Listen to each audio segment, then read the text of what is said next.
નમસ્કાર, હેડલાઇન ન્યૂઝમાં આપનું સ્વાગત છે। હું છું શ્વેતા। સિવિલ હોસ્પિટલમાં ડોક્ટરોની અછતને પગલે દર્દીઓ હેરાન થઈ રહ્યા હોવાનો ધોરાજીના પૂર્વ ધારાસભ્ય લલિત વસોયાએ આક્ષેપ કર્યો છે। ધોરાજી સિવિલ હોસ્પિટલમાં 4 MBBS ડોક્ટરની જગ્યાએ માત્ર 1 ડોક્ટર છે। ડોક્ટરની અછત હોવાથી ધોરાજી અને આસપાસના વિસ્તારના દર્દીઓને હાલાકી વેઠવાનો વારો આવ્યો છે। ધોરાજી સિવિલ હોસ્પિટલમાં 4 MBBSની જગ્યાએ માત્ર 1 MBBS ડોક્ટર અને MD બાળરોગ નિષ્ણાંત, જનરલ સર્જન સહિતના ડોક્ટરોની જગ્યા ખાલી છે તથા અપૂરતા ડોક્ટર અને અપૂરતા નર્સિંગ સ્ટાફના કારણે દર્દીઓને હાલાકી થઈ રહી છે। ડોક્ટરોની તાત્કાલિક નિમણૂક બાબતે ગુજરાત રાજ્યના મુખ્યમંત્રીને રજૂઆત કરાઈ છે।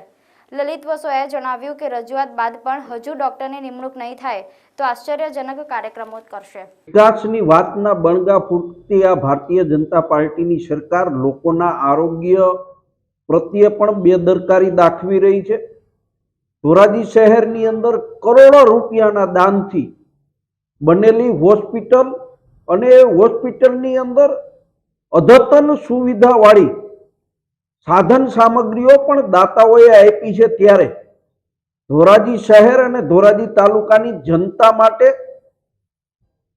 ડોક્ટરોની એટલી અછત છે। 4 MBBS ડોક્ટરમાંથી 1 MBBS ડોક્ટર હાજર હોય, કોઈ નિષ્ણાંત doctor, MD doctor, orthopaedic doctor, સ્ત્રી રોગ નિષ્ણાંત ડોક્ટર, બાળકોના ડોક્ટર, આ ડોક્ટરોની અછત હોય ત્યારે આ વિસ્તારમાંથી ચૂંટાયેલા ધારાસભ્ય, સંસદ સભ્ય કે ભારતીય જનતા પાર્ટીના આગેવાનો પણ મૌન છે।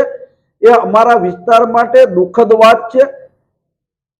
આ ડોક્ટરોની તાત્કાલિક ધોરણે નિમણૂક થાય એટલા માટે મુખ્યમંત્રી શ્રી અને આરોગ્ય મંત્રી શ્રીને મેં લેખિતમાં પણ રજૂઆત કરી છે અને 1-2 દિવસની અંદર પ્રતિનિધિ મંડળ સાથે અમે આરોગ્ય મંત્રીને મળી અને ધોરાજી શહેરમાં જે ડોક્ટરોની અછત છે એ અછતમાં ડોક્ટરોની નિમણૂક કરવા માટે રજૂઆતો પણ કરવાના છે। રજૂઆત પછી પણ જો સરકાર ડોક્ટરોની નિમણૂક નહીં કરે તો ના છૂટકે સરકારની સામે નહીં પરંતુ પ્રજાએ ચૂંટેલા પ્રતિનિધિ કે જેમની જવાબદારી